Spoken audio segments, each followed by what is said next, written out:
There was the sound of spring, but definitely not the appearance. Since early morning, more than 9 inches of snow fell in Rochester. Outlying areas recorded more than a foot, some nearly 1.5 feet. Power outages were reported throughout the area. In Henrietta, 2,500 customers were without power for about 6 hours. Another 800 were affected in the Ogden area. While power was restored there by mid-afternoon, Rochester Gas and Electric crews were dealing with about 160 smaller outages. The problem is the heavy wet snow. It's accumulating on trees and tree limbs, and the trees and the limbs, many of them are coming down, and some of them are taking power lines with them. The heavy wet snow was more than the downtown festival tent could bear. It collapsed under the weight of the snow. No one was injured, but the timing could not have been worse, with the start of the Lilac Festival coming later this week. If necessary, the city will explore ways to either lease or purchase a tent in time for the summer season. Meanwhile, the Lilac Committee is reviewing its plans for 3 nights of Lilac Festival entertainment scheduled for the tent next weekend. Total damage to the tent can't be assessed until the snow on it melts. Highland Park, the site of most festival events, looked like a winter wonderland. There's no word on what effect that will have on the lilacs. In the suburbs, Dorothy Hodge was pondering what happened to her tree. It just tipped over. The dogs started barking up a storm, and my sister heard this thump. So she said, oh, he probably heard the door slam. My daughter looked out the window and said, Mom, come quick. And I looked out there, I said, oh my God, the tree. And that was it. And I came out here and I said, I cannot believe it. I just can't believe the way that root is tore up. She's not sure if it's related to the weather or not. After the surprise wore off, the snow is more of an inconvenience than anything else. Ted Bailey, sweeping outside the Lamberton Conservatory, summed it up. Wet, sticky, and heavy. That's about it. Does it make your job out here a little more difficult? Yes. I hate it. I hate snow. Warren White, News Center 13.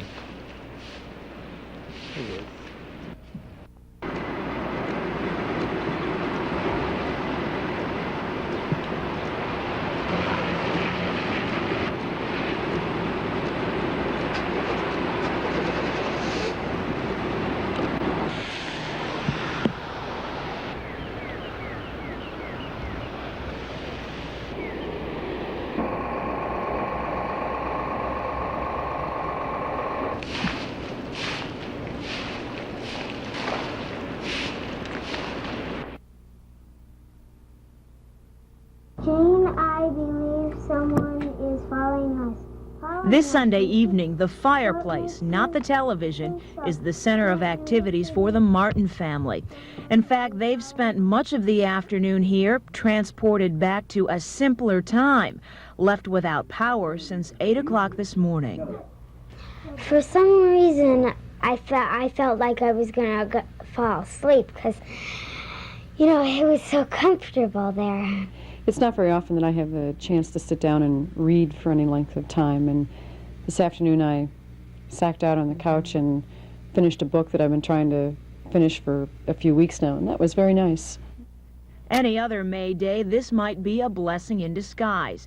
But on this snow-covered 7th, as abnormally low temperatures continue to drop every hour, modern conveniences become necessities. If it gets too cold, I want to keep the fire going in the fireplace and take care of any emergencies that might develop.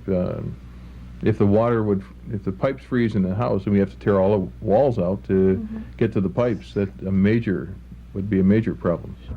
In this thoroughly modern house, heat, lights, and even water from a well all depend on electricity. Officials at Niagara Mohawk have brought in crews from Buffalo and Niagara Falls, 100 in all, hoping to restore power to most by late this evening. You can pull out the couch. Thanks. But the Martin family is preparing for the worst. They plan to stick it out in front of the fireplace, thankful for modern conveniences like takeout food and for old-fashioned ones like a well-stocked woodshed. I guess it beats cooking on Sunday. And everywhere you see an X, that's out of power. For Niagara Mohawk officials, it was a bit like planning battlefield strategy. They huddled around a map of the outage area, keeping track of sections still without power and other places where it had been restored. Outside, lines were being checked by air, while crews on the ground made repairs. The utility brought in about 50 crews from Syracuse to help. The amount of trouble that we had, and then of course bringing the crews in as far as Syracuse, okay, bringing all those people in, there was much more work than we could handle with the amount of crews that we take care of the region with on a day-to-day basis. At the peak Sunday, 30,000 Niagara Mohawk customers in Genesee, Livingston, Orleans, and parts of Monroe counties were without power. By 4 this afternoon, power was still out to 2,300 homes. This Riga home was without power for more than 30 hours.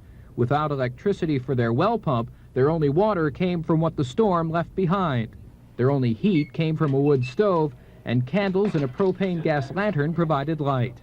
There's nothing you can do. I'm at their mercy, so no sense in getting mad. What are you going to say? It's down, it's out, it's out. You live the best you can and do the best you can and survive. Some Niagara Mohawk customers in rural areas complained that their calls were not being handled as quickly as others, but the utility says that's not true. The utility does, however, have a priority list for handling outages that begins with hospitals and restoring primary power lines. Late this afternoon, the utility had 107 line crews out working. They were concentrating their efforts in the Riga area and Orleans County. Utility officials hope to get everyone back online by 9 tonight. Warren White, News Center 13. The sight of Rochester's festival tent in tatters on the ground was not very encouraging this morning, but after a brief meeting, city officials and Lilac Festival organizers declared that the show will go on. That everything will be on go as far as this weekend is concerned, despite the fact that the tent is down. We have made arrangements for a replacement, and we'll have it here on time to have all of the events that have been booked for this week to go on according to schedule. Mayor Ryan said a leased tent will be set up by week's end, and said the city will buy a new tent probably by midsummer. The old tent, the city says, can't be salvaged.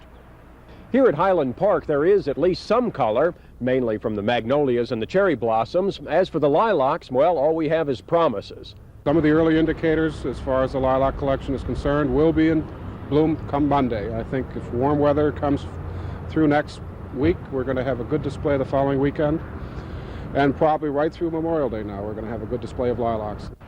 Spong said the snowfall Sunday did not damage the buds of the lilacs.